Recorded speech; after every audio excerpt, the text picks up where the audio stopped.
The question I chose to answer was, which stance would you take? Teaches victims to be more assertive or understanding how hurtful bullying is to its victims and why?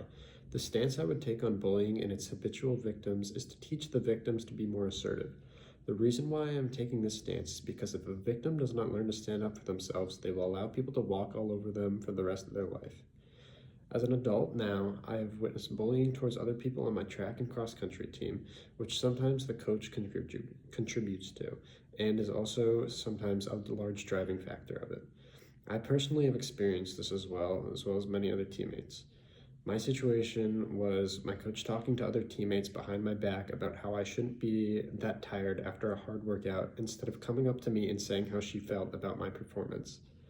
Other situations I have heard of have been that she has made fun of other athletes to me or other athletes on the team despite being the head coach.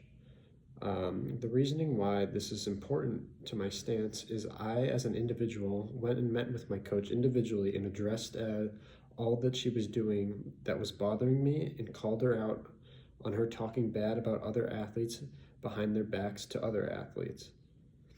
I made sure to point out that as the coach and role model of the team, she should not be talking crap about other athletes to other athletes on the team. I said it was not okay to be doing that since she is the coach and should be above all of that, especially since it seems unprofessional for her position. This resulted in her not talking crap to other athletes to me directly or whenever I'm around.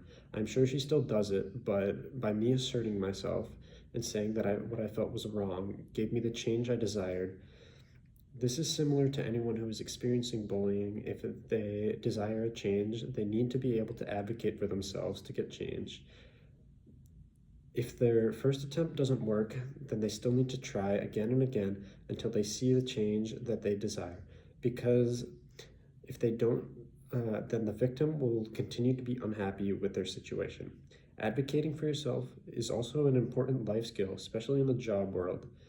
If a person is unhappy with their situation at work, then they can go ahead and advocate for themselves to reach a point where they are happy. And if their first attempt doesn't work, then they can try again with more support from other people to try and get their point across. It is also important in education and in school when advocating for your grade or a question that you may have in class.